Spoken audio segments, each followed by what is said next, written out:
Hello and welcome to a brief revision session which is going to look at 20th century treatments. We'll look at two sides of prevention and cure. One thing to bear in mind is in the 20th century, the main methods of prevention in terms of development of new treatments is vaccination. Key examples of new vaccines that were developed in the 20th century include Behring in 1913, who developed a vaccine for diphtheria, a disease similar to cholera. It's a waterborne sort of illness which had caused many epidemics during the 19th century, and his vaccination enables that to prevent people catching this disease in the first place. Other important vaccines developed in the 20th century include tetanus, measles, polio, and many others. And that leads to a massive decrease in the death rate, particularly in children in the 20th century. So children are more likely to survive childhood. There's also government funding and support, or increased government funding and support for vaccination campaigns. So, for example, later in the 20th century, we see a campaign for the MMR vaccine run by the government as part of a public health campaign. So their idea was, let's educate all the public about the importance of it, let's make sure it's funded, and that people can get access to these vaccines for free or very cheaply. MMR was for measles, mumps and rubella. So vaccination was the main method of trying to prevent illness in the 20th century. So something to consider when you're looking at exam question wording is it asking you about prevention or is it asking about cure? If it's asking about one specific one, make sure you're writing that in as your answer. I very cleverly have, obviously on purpose, illustrated this problem. So I started writing about a cure under my prevention column. That would have got me no marks in the exam. So cures, new cures and treatments in the 20th century. Paul Ehrlich was really important in developing a new cure in the 20th century. It's known as the magic bullet, something which people have been looking for quite a long time. The magic bullet was a medicine which was designed to just target and destroy the germs or the dangerous cells and leave everything else intact. And what he managed to create, which was this wonderful magic bullet, killing just the germ and not everything else, was called Salvarsan 606. 606 because it was the 606th combination of things that his research team had used in order to try and develop this magic bullet. So it was discovered by a research member of his team rather than him himself. And all of this research was funded by the government. So the government plays a large role in both prevention and cure in treatments in the 20th century. Other scientists who came up with new cures include Domac, who in 1932 came up with Prontosil, which cured blood poisoning, and also was later sort of developed and changed in order to cure diseases like meningitis and scarlet fever. And we've also got scientists like Fleming, who in 1928 discovers in his Petri dish, which he's sort of left on the side for a while, and he comes back and it's all mouldy, and he notices around the edges of this mould that all the germs have been killed, and so he makes the link between this sort of mould, this penicillin, and it being able to kill germs. He writes about it in an article and he tests it on some mice, but he never tests it on people, and he doesn't really take it any further. So it's not until a good while later in 1941 that his article is picked up by two more scientists, Florian Chain. Some people argue that they're almost more important than Fleming in many ways, because Florian Chain go on to produce enough penicillin to test it on a person. They test it on a policeman, and they prove that it works. The policeman has blood poisoning, he's turned almost bright red when he's being treated, but it does prevent him from dying until, unfortunately, very unfortunately, Florian Chain run out of penicillin and then the policeman dies. But they proved enough that the penicillin would keep someone alive and would start to kill germs if they had enough of it. They asked the British government for funding to create this new cure and mass produce it so it can be tested on more people and then hopefully spread out so everyone can use it. But the British government only offered them around about, I think it's in the region of about £15, which is nothing, they couldn't do anything with it. So they went instead to the USA government. The American government offered them $80 million to mass produce their products, and they also got other companies involved, largely because of war. World War II was going on, lots of the soldiers were dying of infections, and the US government realised the importance of a medicine like penicillin in being able to stop so many soldiers dying needlessly from infections. Other cures.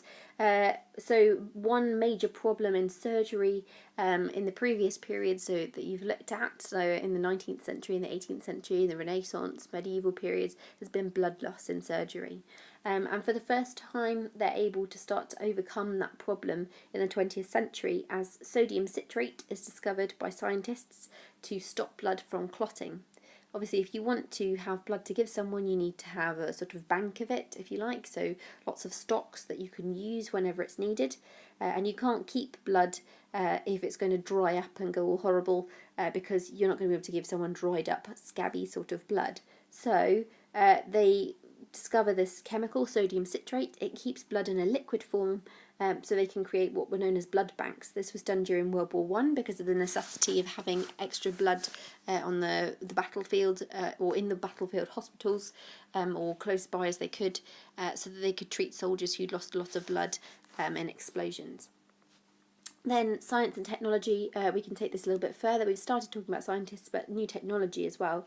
So a new technology called crystallography, which was high magnification, so even higher magnification of really small cells and things like that that have been used before using microscopes, is taken even further with X-rays and microscopes at crystallography, and it enables people called Watson and Crick to discover DNA. People were aware of this idea that people are made up of something which makes them themselves, but they discover exactly what the structure of DNA was. And this was really important for developing new cures. It enabled more research into new cures to be possible for genetic illnesses, so illnesses which you are inherit or are born with. So, for example, cystic fibrosis is one of those. They didn't do it on their own, so as we've mentioned, we had technology involved in this. We also had the help of others, so sort of teams of people.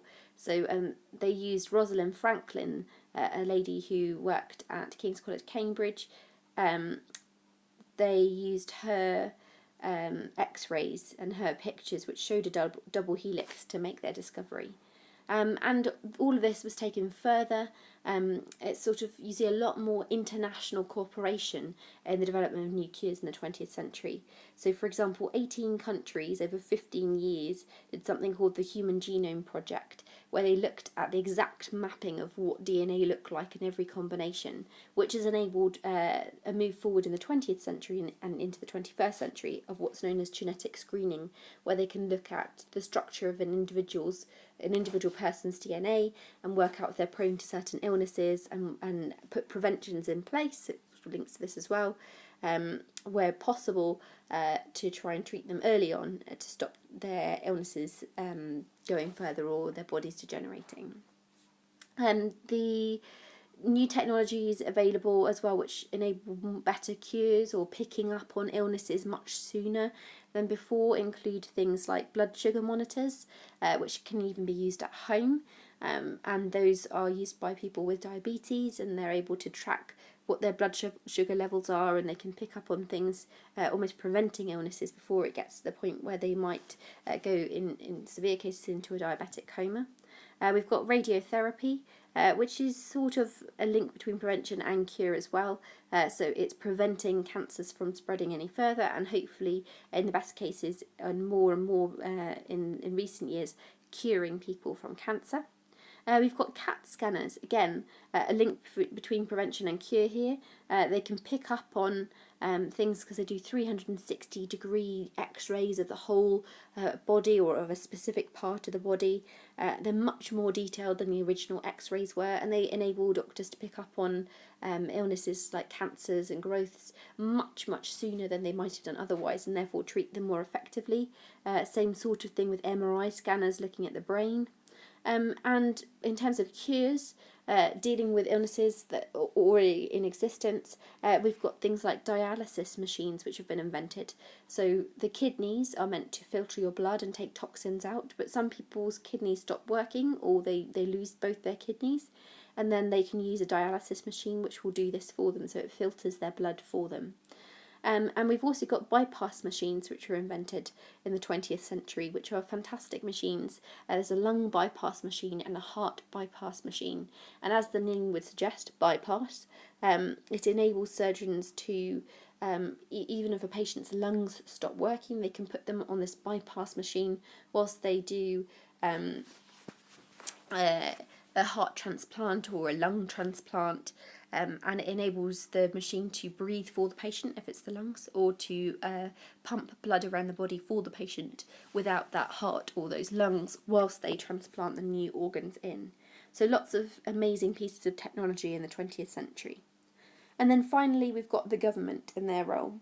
So we've already mentioned the government's role in supporting vaccinations and funding as well for various developments of new treatments, but they also have a major role in cure and prevention, I suppose both really, within public health, so how they promote the public's health.